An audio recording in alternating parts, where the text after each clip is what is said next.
behalf of the Schools Plus team, welcome everyone to today's webinar. I would like to begin by acknowledging the traditional custodians of the land upon which each of us are meeting today, and in particular the Larrakia, the Jawoyn, the Wiradjuri, and the Ngunnawal people, of the special guests and myself, where each of us are joining you today, and to pay our respects to elders past, present, and indeed emerging, and also to acknowledge their contribution as educators and leaders in our community.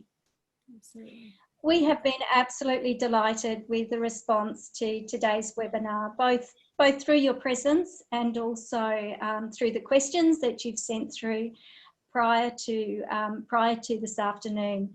I think it's a testament to the interest and the importance of the topic that we're focusing on: student agency, student voice, student agency, and their partnership in their learning journey. And of course, also a nod to the calibre of the guests that are presenting with us today, who you can see on screen: John, Tessa, and Tanya, who I'll introduce more fully shortly. Can I, though, give a very special call out to begin with to the teachers and the school leaders who are online with us today, particularly those who are in Victoria and also in other areas, or to everyone who has navigated the challenges of lockdowns, school closures, and changes that have occurred over the last months. It certainly has been a challenging time for us all, particularly for you, and certainly the Schools Plus team acknowledge the extraordinary professional contribution you've made and continue to make. So big welcome, and thank you for what you do and continue to do. It is appreciated. Can I also make a special call out to any of our New South Wales colleagues who have joined us? Happy Education Week to you. And terrific theme, learning together. We have piggybacked it for today's webinar, so yeah, welcome if you are online there.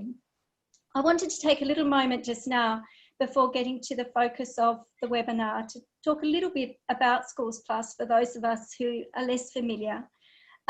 Schools Plus is a national charity set up a little over 5 years ago with a focus on, I guess, the purpose to help those students who are more vulnerable to flourish in school and in their learning.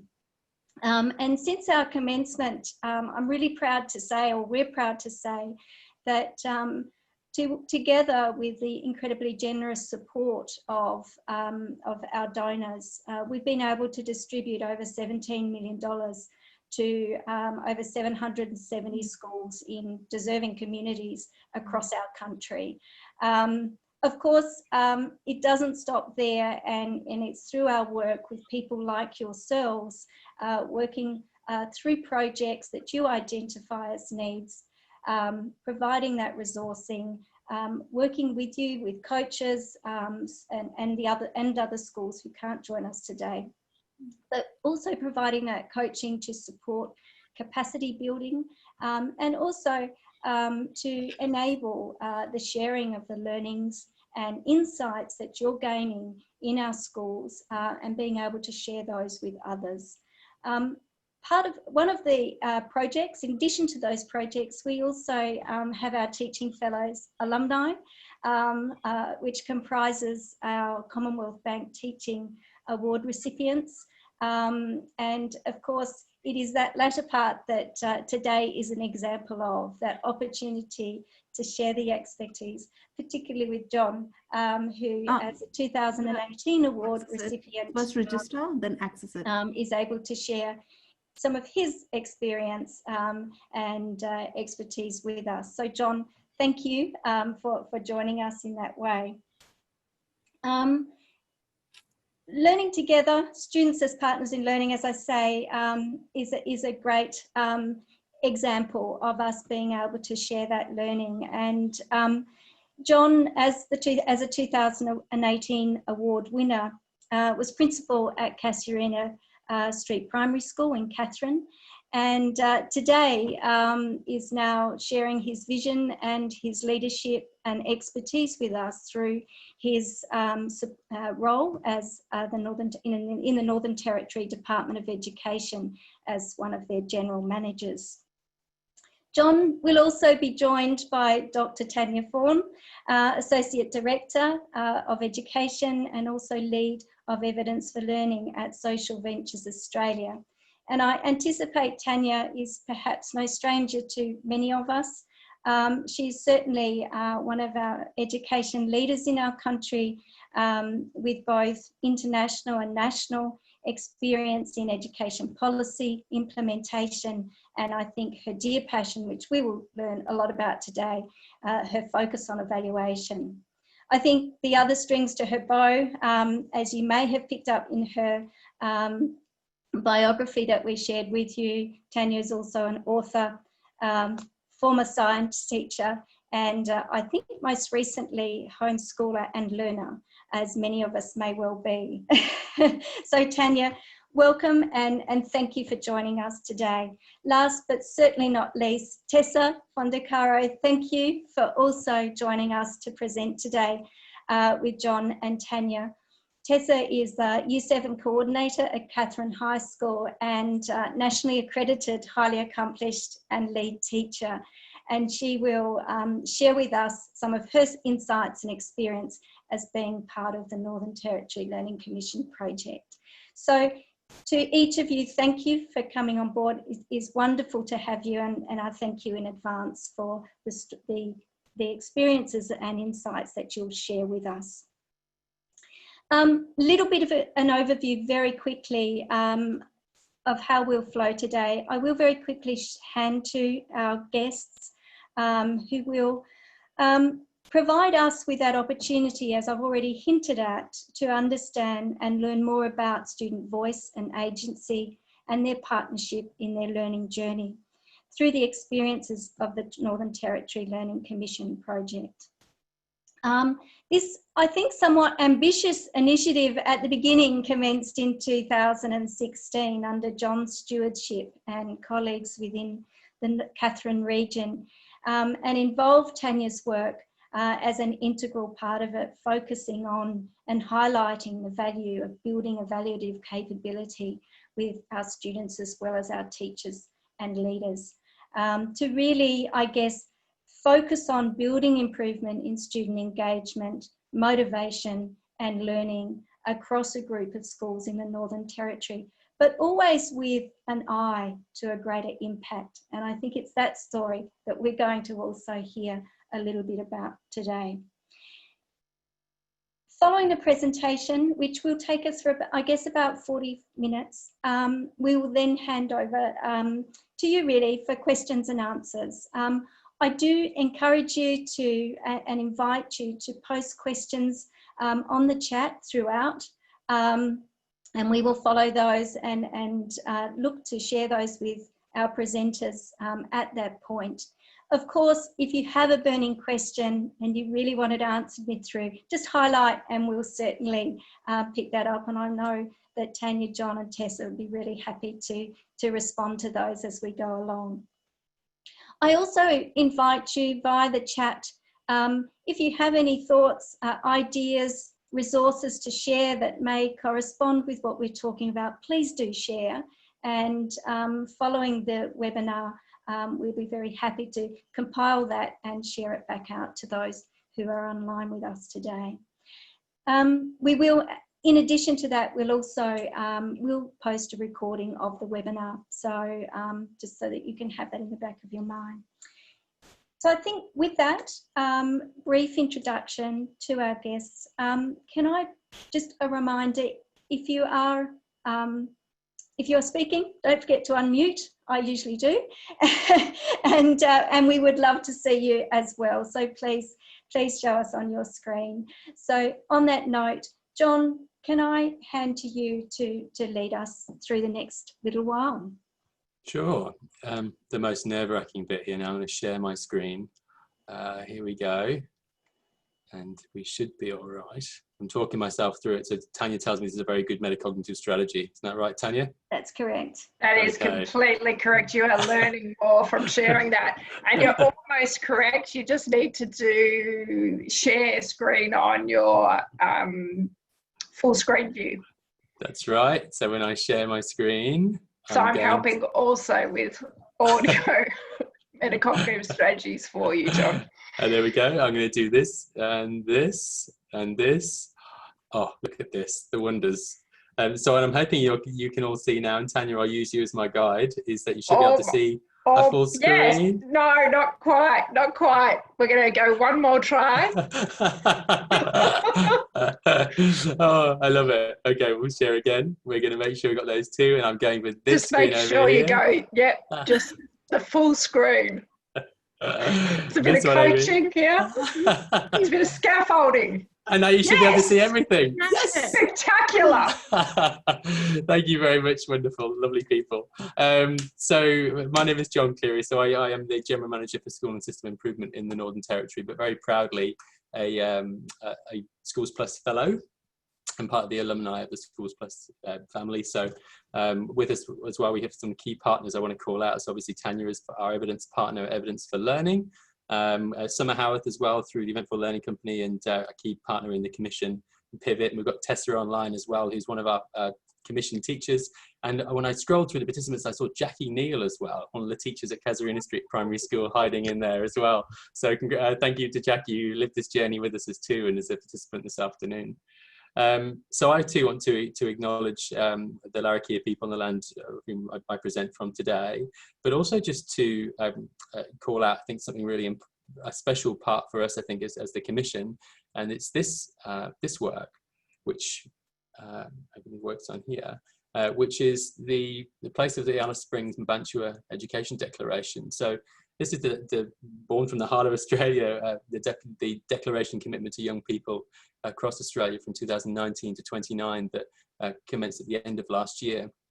It was a really significant moment for us in that our Learning Commission students had a chance to actually be part of the shaping of this work, which was a really monumental piece for us in terms of the goals for young people being shaped and crafted by young people. I think was so important, and the opportunity for them to share their work with federal, state and territory ministers right across that opportunity in Alice Springs was a really important moment for us, sort of growing from a small room of students and teachers and principals in Catherine back in 2015, shaping some of this work to start in 2016, to now 25 schools across the territory in Victoria and different places, working through the Learning Commission, which is just really exciting. So the artists at Nareen and Tilmouth, in terms of the ceremony work, Karen Yarrow, I'm just sort of sharing today because I think it really picks that idea of partnership, and the idea of students as partners in their learning is a key one for us, in that this Karen Yarrow represents the important cultural point where people come together to access resources, but also to take responsibility collectively,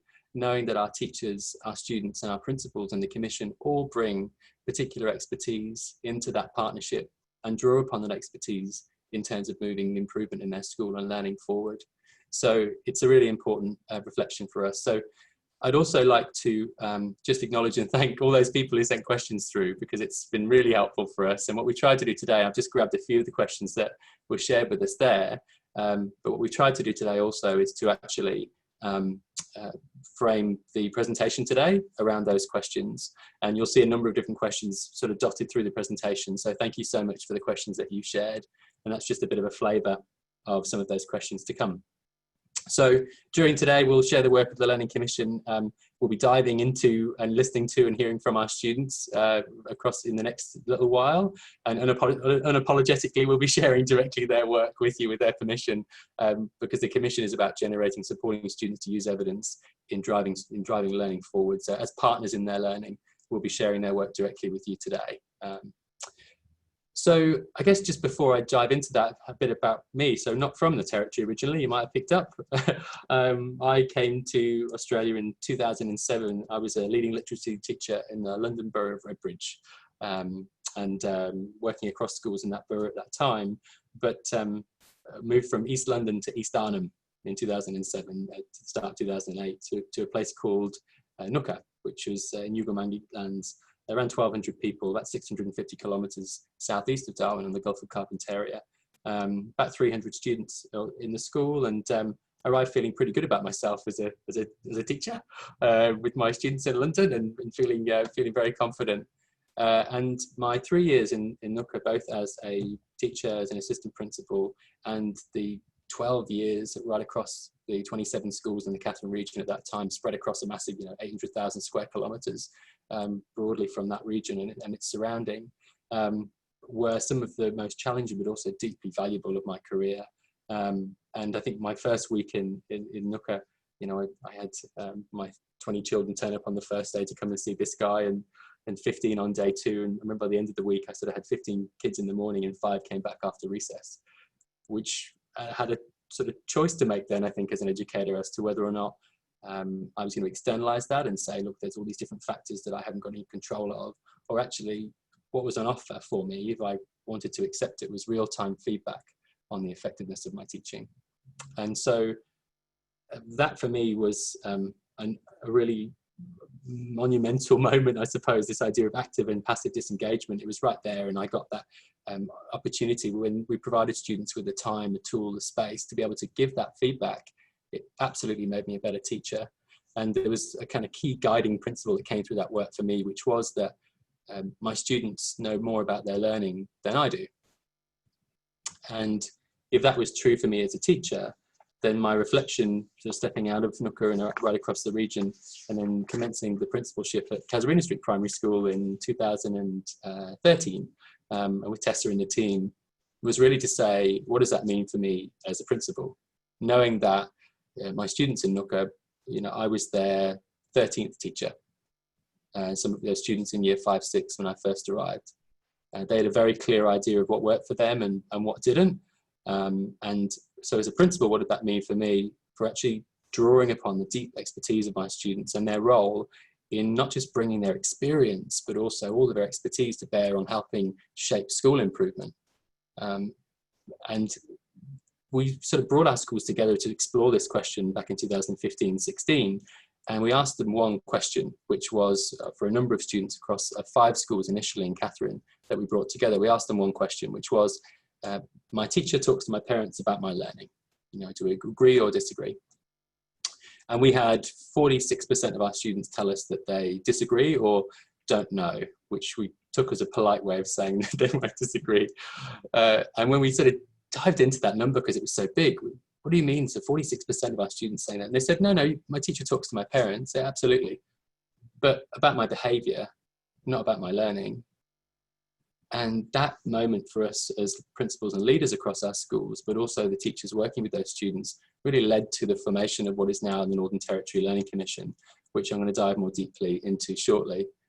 But just by introducing learning into that conversation and actually having the question about what do we actually talk about with our students? How often is learning the focus? In the first 12 months of introducing that question and starting to build opportunities for that to be the key, we saw that 46% drop to 37%.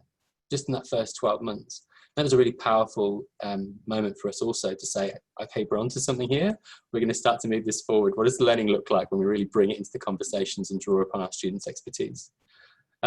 So to give you a little bit of a background, and I'm hoping that this starts to move. So Tanya, you give me the hoy if we're moving here. I guess the question is sort of, what is a learning commission? So this is Casuarina Street Primary School in the beautiful town of Katherine, around 10,000 people, about 3.5 hours south of Darwin. Katherine's a really diverse and beautiful place, and my 3 little Territorians are all born in Katherine, so I'm very proud of the place. But across the 5 schools, it then became 13 schools, and then broadened out. Each school has around 8 to 10 student commissioners in that school. They're often the leaders who are identified in that school already, but then we're really supporting them to focus on learning rather than what might otherwise be other things that leadership group would look at. 2 to 3 teacher commissioners in each school, and 1 principal commissioner who plays a vital role in making sure that connection to the ongoing improvement agenda of the school is made. And they're really an authorizer too. So across that, like I say, about 800,000 square kilometres, we've got our special schools part of the commission, small schools like Manyalaluk and Mataranka, who are also in the commission with 13 to 30 students, large remote schools like Nuka, who are part of the commission too, and lots of our Darwin schools also as well. So there's a variety of stages, school types, and a real rich diversity of culture and background that make up our learning commission, always with a focus on the role of evidence in moving learning forward. So I think probably now what I'll do is hand over to some of our learning commissioners just to give you a bit of a flavour about what this learning commission is all about.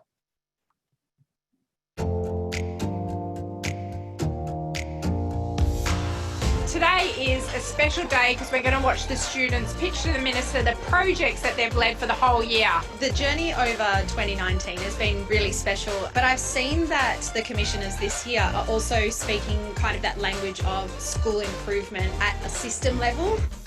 Learning Commission for me has been really exciting, and I just feel like it's really important to improve learning for schools all around the territory. We've only changed a small thing in our school, but hopefully it'll impact the school and make a big change.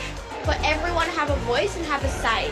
So like if someone has something in concern, they can speak up. We're incredibly inspired by the work that our students are leading, but also the future for the territory itself, and we're in pretty good hands.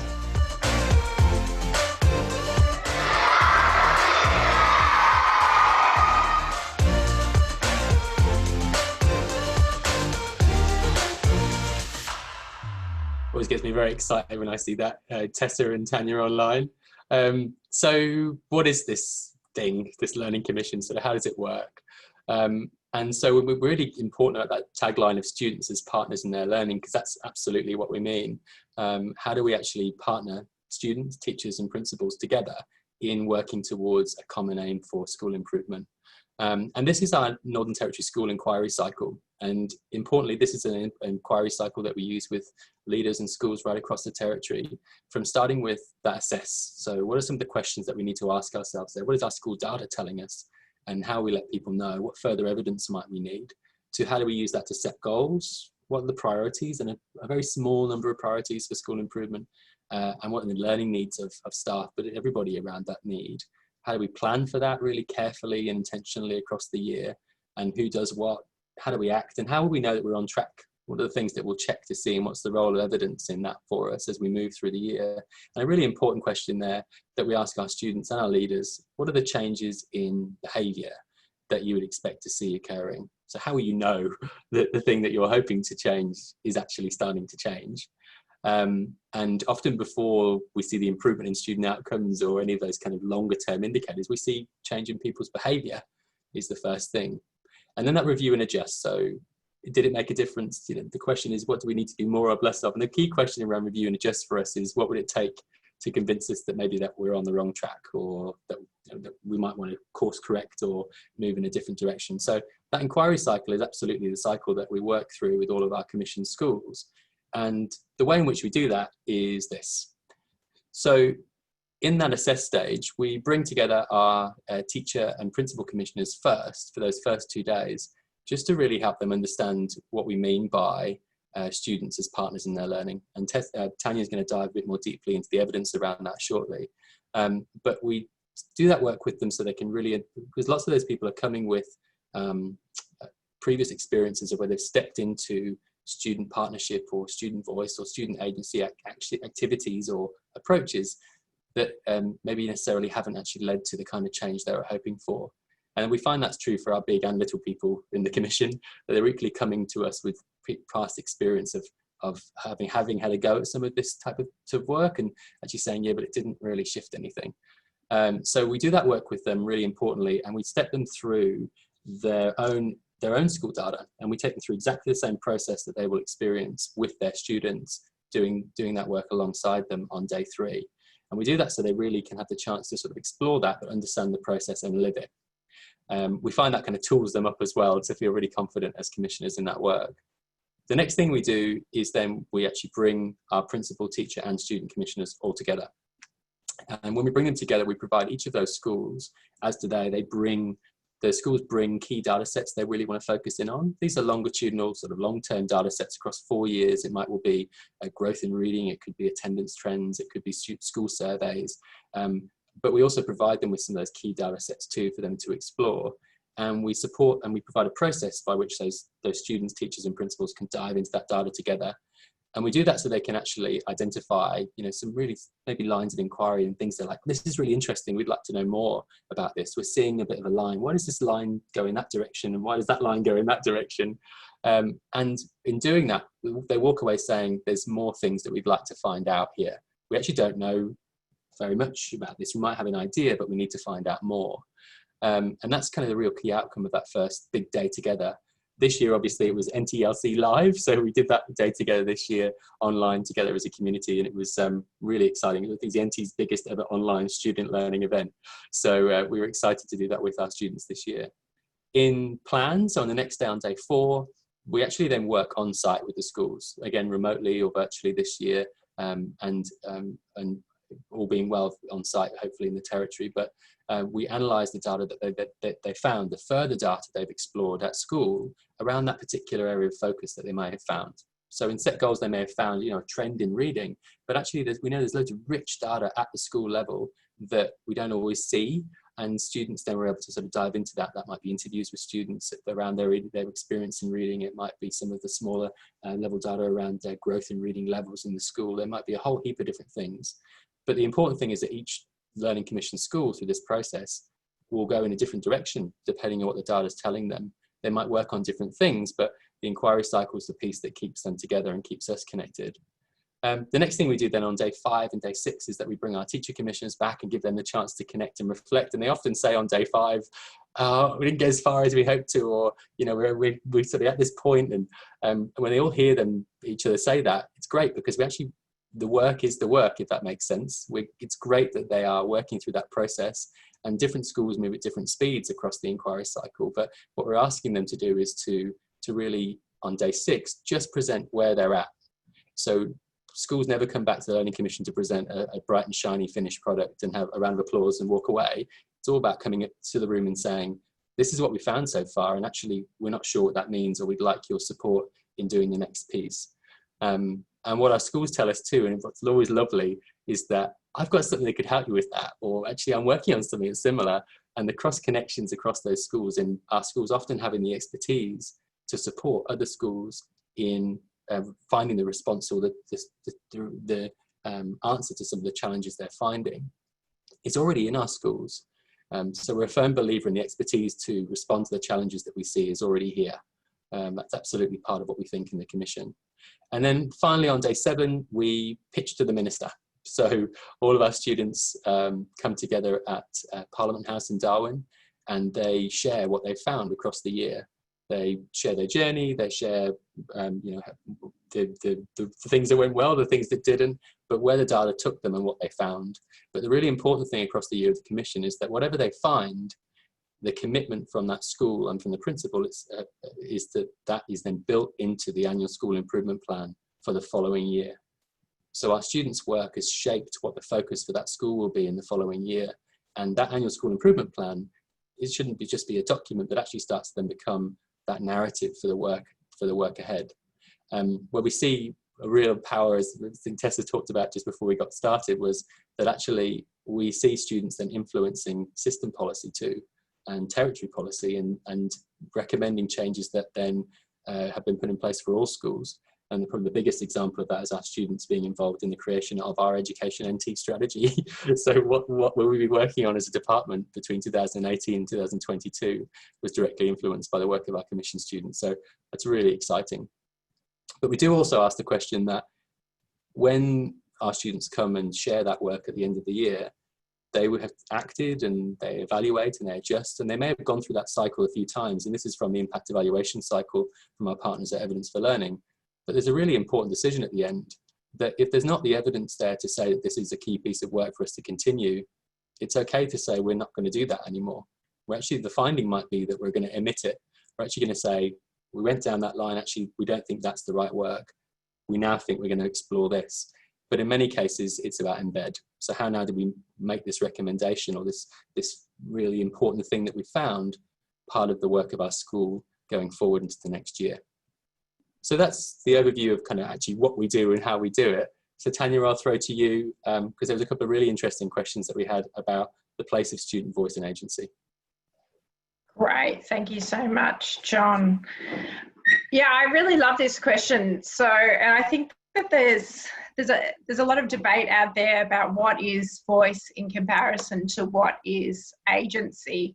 And the definition that I'm working with today, and I'll give that definition and then we'll move on to the next slide. So with student voice, it's really about students collaborating and making decisions with educators about what and how they learn and how this learning is assessed, while agency is that next step up where you're really starting to see students directing and taking responsibility for their learning, really being independent and self-regulated learners. That's why John making that joke at the start about self-articulating when you're learning, it was a joke, but it is also a part of that student agency piece is metacognition. And then really what we're dealing with here with the Northern Territory Learning Commission is student leadership. And that's students as partners in their learning. That's them actually representing not just their own learning, which is where I think agency sits, but in leadership, they are actually co-creating a better future for their school. So I love this definition here from the OECD from a recent piece that's been released called Student Agency for 2020. And it says it's the capacity to set a goal, to reflect and to act responsibly to affect change. It's about acting rather than being acted upon, shaping rather than being shaped, and making responsible decisions and choices rather than accepting those determined by others.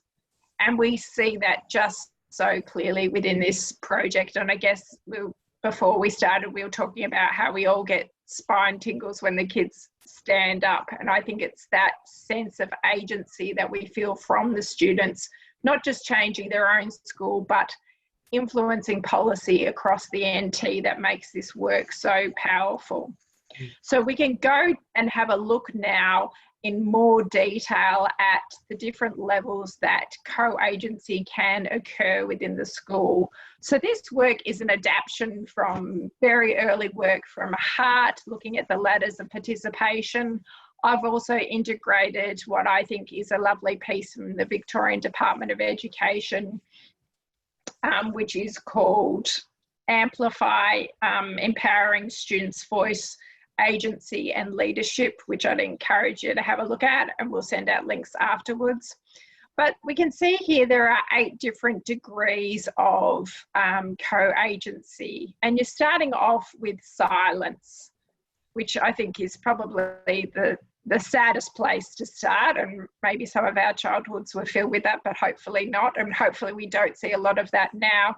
And I think up in those levels of adult led with student input, I think we're there at the voice level.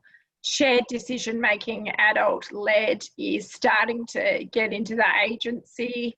Young people initiated and directed is getting into the leadership. And then the absolute top, which I'll read to you because I just think it's beautiful, is and this is what we're seeing in the NTLC, is where young people initiate a project and the decision making is actually shared. So they're interrogating the data, as John was just talking through. They're looking at their data sets from their school. They have full access to them. And they're co-making these decisions with the teachers, with the principals. So and then they actually lead the project and they run the project, and it's an equal partnership between them and the adults involved. And it involves not only them representing themselves, but representing the entire student body. And that, I think, is really what Students in Partners in Learning is all about. So, yeah, this is a fantastic question too. And I think you can start off with really thinking about where are we at the moment in our school in terms of voice? Are we at voice? Are we at agency? Are we at leadership? Where do we want to go? So first is to gather evidence of where the students think your school is at those various different points. Are you at voice? Are you at agency? Or are you at leadership? And then the portfolio will very much be a reflection of what stage you're at or what stage you're working towards. So it would start off with simple things in the area of voice, which is, do they have input into the curriculum? Do they have input into the way that they are assessed? And then leading up into agency, we're thinking about, are they actually influencing the different parts that are occurring within the school? And then really their co-leadership, are they making change in their school?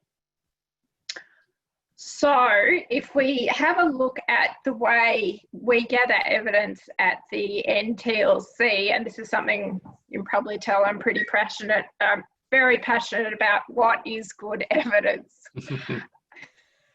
And if we have a look, what is the way that we teach students in the NTLC to look at their evidence?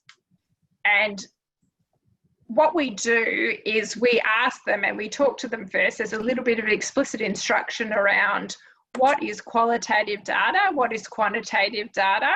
And I'm not going to break that down for you because I'm going to have some students talk to that from Leanya in a second, Leanya Primary School. And then we have questions around why did you give it that security rating?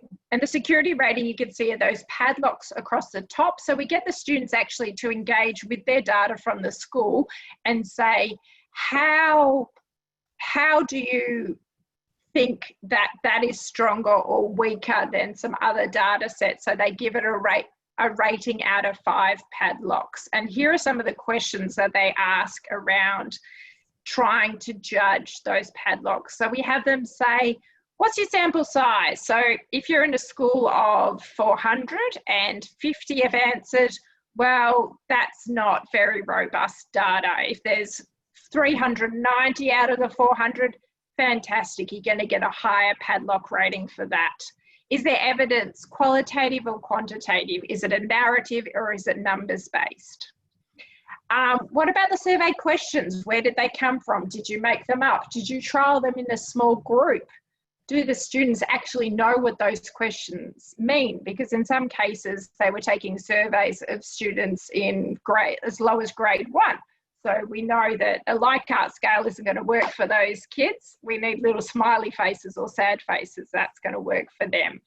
So these are all the questions we ask them, but it's also the questions they ask each other when they do that presentation prior to their pitch is, how can you make your evidence more secure and have a better story to present at the pitch date? Are you drawing from multiple questions, or is there just one question you're drawing from? If you're drawing from multiple questions, that's going to be a lot more secure than taking just one question that says, do you enjoy reading, for example? If you have 4 different questions around literacy, all pointing to a similar aspect, well, you're going to have a much stronger measurement and rating of evidence from that. So what type of evidence is useful? And we talk to the students and we talk to the principal commissioners and the teacher commissioners about really 2 different types of evidence. And that's the practice-based evidence. That's what we've been talking about. That's what you gather from your school every day as a teacher, as a leader, and you have a look at and you see what is exactly we want to focus in on, what is it we want to improve in our school. And then when you have that evidence, then you can look at external sources of evidence.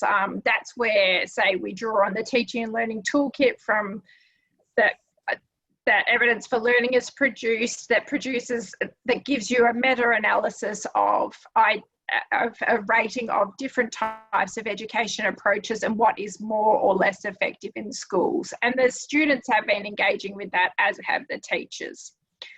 When we're asking that practice-based question, we've got a mix of qualitative and quantitative, because we know that the numbers, I mean, I love numbers, but they'll only tell us so much.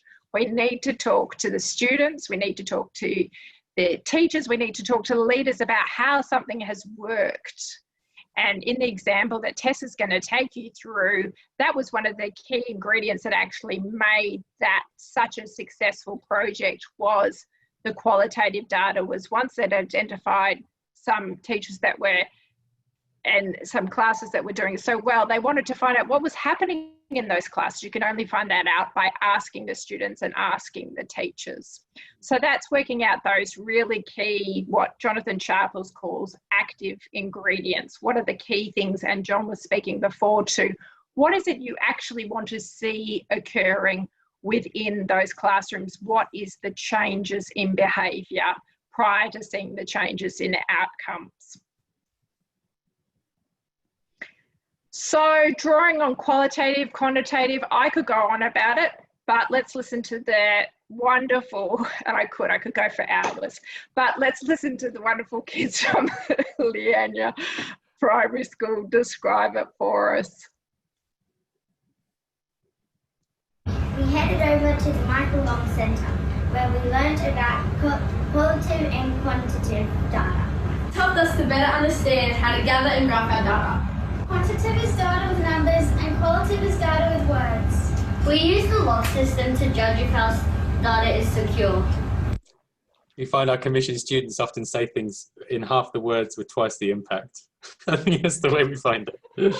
Too true, John, too true, especially true.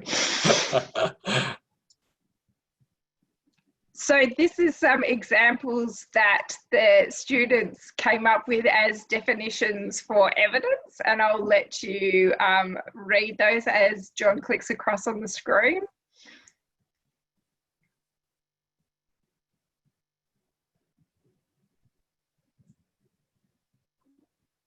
This one I think we should pause on. I love this one, and I'll read it out. I know we can all read, but it's fun.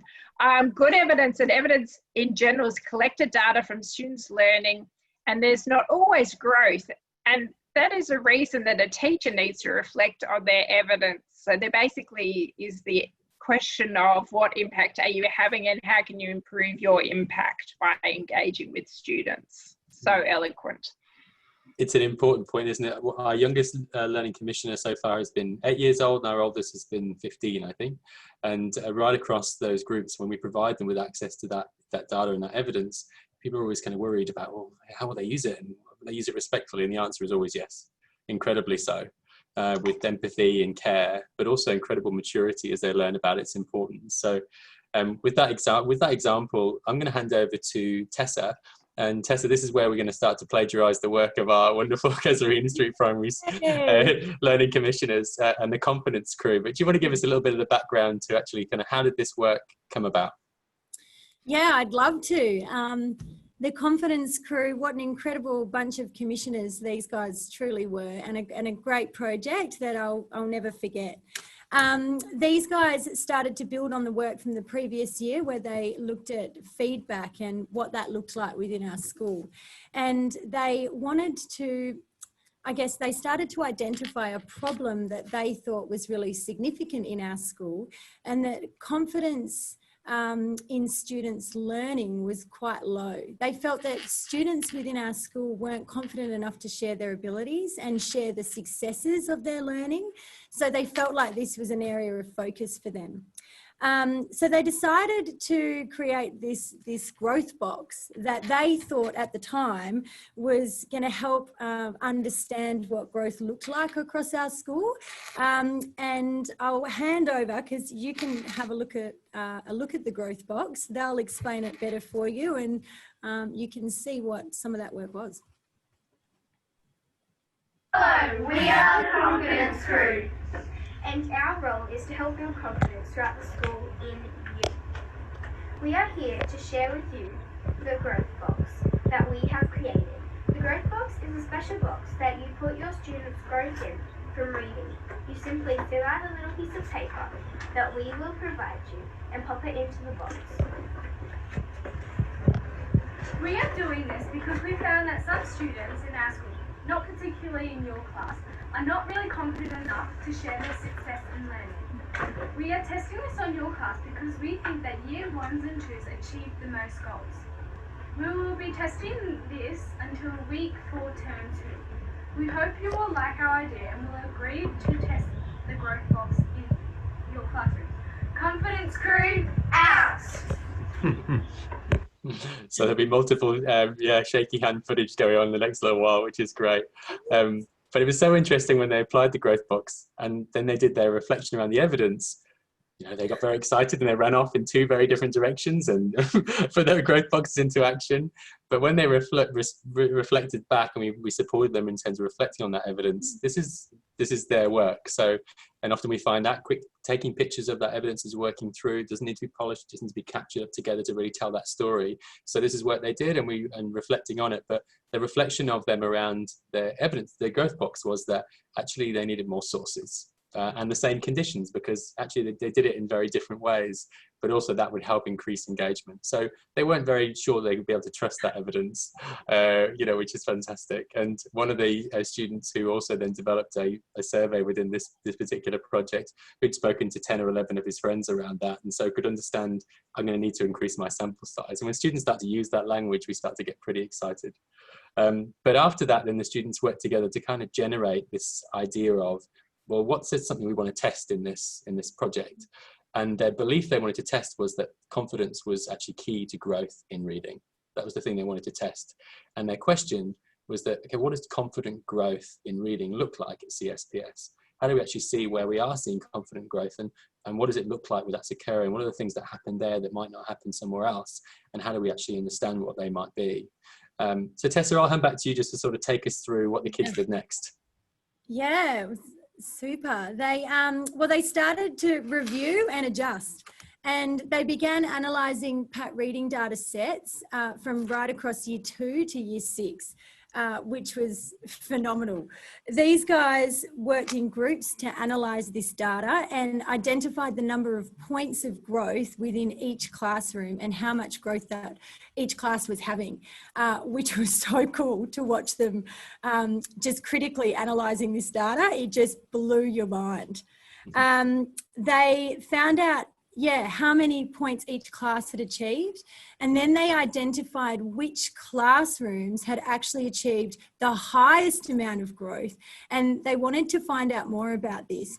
So if you go to our next slide, John, we can see that they actually pulled out some really cool data statements as well, which again blew my mind. But they were so excited to kind of share this because they thought, oh yeah, our teachers are really cool. Like, all growth is good growth. So we really need to celebrate this because all year levels have had growth across a 12-month period.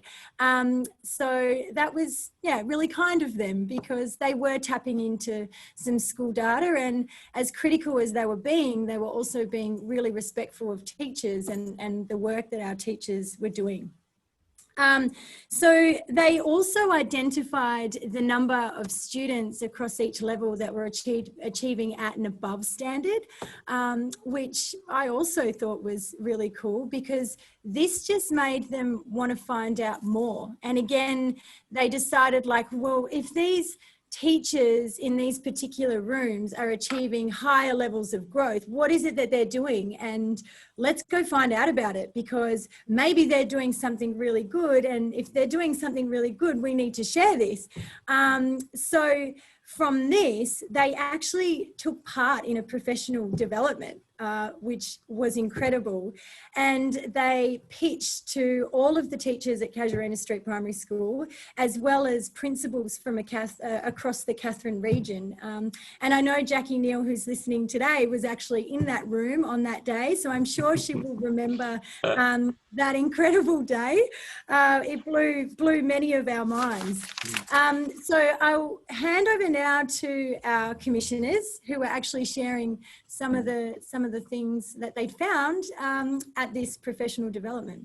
Fantastic. Thanks, Tessa. And so, yeah, the students undertook observations. They interviewed other students. You know, they went to where the growth was and tried to understand what was different there. But this is also a good example of how teacher expertise supported them to actually understand what they were looking at. So Tessa, in her professional capacity as a teacher commissioner, and also then drawing on other expertise, Helen and other people who are outside the school who came to actually work with us and say, let's help you understand actually what are you looking at here and what are you trying to say. And this is this video, you might need to sort of put your hands over your ears or cover it. The video is a bit low, but I wanted to share it because it's the kids film this and this is their work. So if you wouldn't mind turning your volume up, sticking your fingers on your headphones so you can hear it clearly. But this is Brooke and our team sharing that data with the school. Great job, all classes across our school achieved growth. Across the SPS, the average growth was about 10 points. Cleary received one of the highest growth rates across E-Block, with a mean score of 19.91 over 12 months. Lemont also received one of the highest growth rates across C-Block, with a mean score of 14.49 over 12 months. 5-6 Blockland received the highest overall growth across D-Block, receiving a mean score of 15.35 over 12 months. Well done, all teachers. And there's a moment there, and I can actually see Jackie Neal, there she is, right in the middle. And there's a moment there where at the end of that session, obviously you see little sweets on the tables and everything else. The kids then ran a professional development about what they were seeing. So they shared with the teachers in the room, they shared with them the key practices and strategies they were seeing in those classes. They ran then a session around, well, okay, what could that look like? Teachers got very excited about it, but then there was this kind of moving on to the expertise then supporting that. So yes, the students were involved, they led that in their expertise of their experience and how they experienced what was happening in the school. But then our teacher commissioners, principal commissioners, other expertise sort of came in to actually shape then what became a whole school approach to reading. And the really interesting thing for me was at the end of this session, Tessa, you know, whereas something very interesting happened at the very end of this this particular PD. Do you want to share what happened? Oh, well, which part? I'm like... Oh, so at the very end, we were talking yesterday, reflecting on this. For the very end, the teachers whose names had been shared and whose data had been celebrated got mobbed, you know, with their colleagues. It's like, so I'd like to come and I'd like to come and spend some time with you. Do you have 5 minutes? Could I come in and see what's happening? Could you share this? And I thought to myself, I wonder what that would look like if I'd have been the person stood at the front sharing that. If I'd have been the person that was celebrating them. But actually the power of our students sharing from their experience led to an incredible shift in practice and accelerated the change in practice in our school. I think this is my favourite picture of 2017. It might be where I leave off and hand back to you, Bronwyn, too, for any questions. But probably my favourite. Go on, Tessa. Oh, I just wanted to add there the fact that this was just the beginning. Like it was, those teachers got mobbed, and there was a whole heap of teachers in the room that wanted to find out more and tap into these other classrooms. But it was also an opportunity as teachers, we really had to listen to these guys. And this is where the students and the teachers became partners. And this is where this work came together, and it was not just in isolation of teachers, it was students and teachers changing together. And what comes after this is a 3-4 year process. And the reading now at Casuarina Street Primary School, which impact coaches, myself and other team members were a part of, there's now almost a consistent delivery of reading that's almost embedded across the school. So this was only the beginning, and we've had increased growth in reading across all the year levels, moving through the years, which aligned with school improvement, and that's what it was all about. So beautiful. Fantastic, fantastic. One of the lovely things for us, Bronwyn, in this last photo is you'll see many people there who aren't part of our school, as Tessa described, some of which had drove 300 kilometres for the round trip that day to be in the room with our students as they shared their findings from right across the Catherine community. So I might leave it there as my favourite picture of 2017, and I'll hand back to you. Thank you, John, and thank you, Tessa and Tanya, for sharing so generously there, and great stories of impact, and also illustrative of your passion and, as I mentioned before, vision and leadership. Can I ask though, there were, as we've mentioned, there were a number of questions that people sent through before, and one of them immediately comes to mind, and it actually was about the potential challenge of bringing everyone on board, and particularly our teaching and school leader peers. How has that happened? Can you explain it, John, perhaps? Yeah, I might. I guess our experience in the first instance is when this work works really well, it's in complementing and working to that improvement agenda for the school. It's not something that sits over here that you've got to do on a Thursday afternoon and got to find time for on top of everything else. It's actually how do you bring the expertise of your students in service of and support of what you're trying to achieve as a school community. And that meant that we in our schools there were so many people and so many initiatives for students, where students actually shared with us, this isn't probably something that's actually kind of making the difference that we hoped it might, and they were engaged in these pieces, but in repurposing or making sure that they kind of were connected into work that was sort of about school improvement and learning, we found that didn't become something else, but rather it complemented that work. And so for schools that have been in the commission for a few years, what we now see is, students applying for leadership roles in the school, citing the Learning Commission on their application, presenting to the school about what they think learning could be, or where they see the opportunities, and using that within existing approaches for student leadership in a school has been one of the keys for us.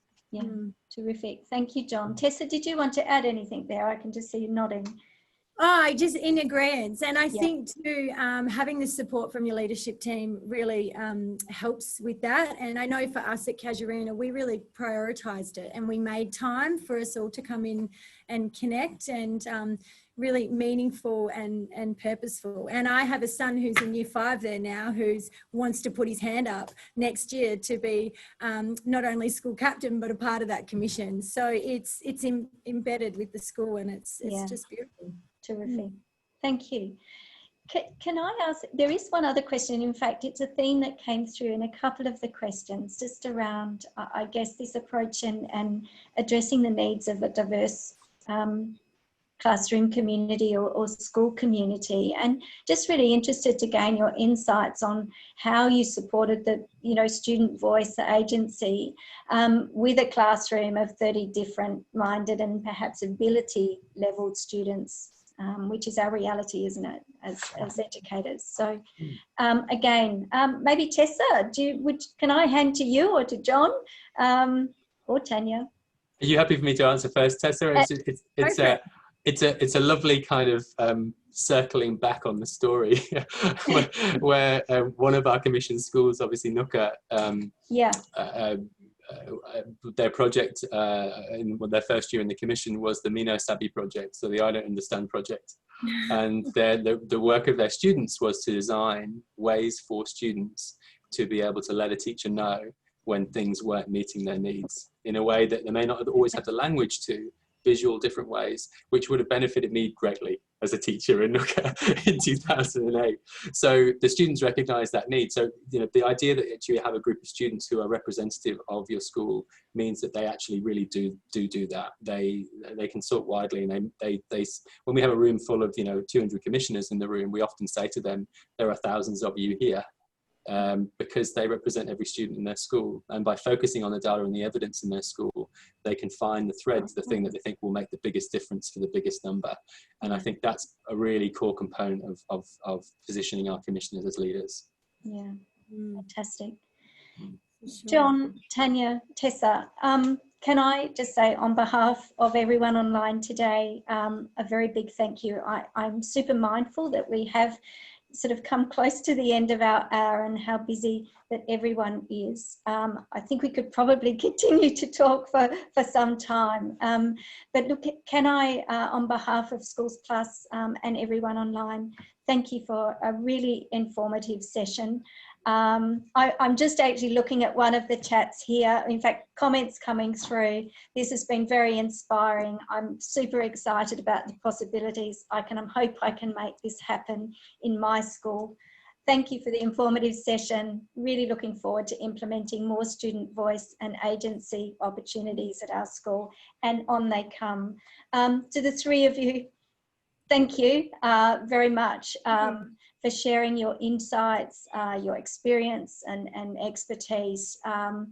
And Bronwyn, can I thank Rosemary and the team at Schools Plus as well. I know you've been incredible partners for us in this work, culminating in last year, Rosemary Conn, the CEO, in a car with me heading down the highway in Catherine, followed by Professor John Haddy in a bus full of highly accomplished and lead teachers to go to Casuarina Street to learn from those students. And that's when we thought, yeah, all right, we're going well.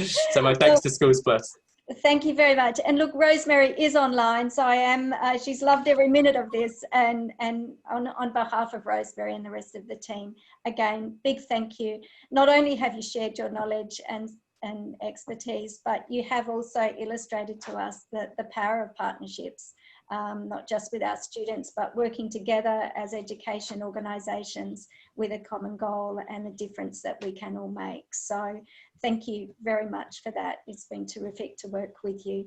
Can I also just have a little shout out to my colleague Honor Bethlehem, who has been working behind the scenes and actually helped pull this together and bring us to you today. So Honor, big hats off to you, and thank you so much for your support.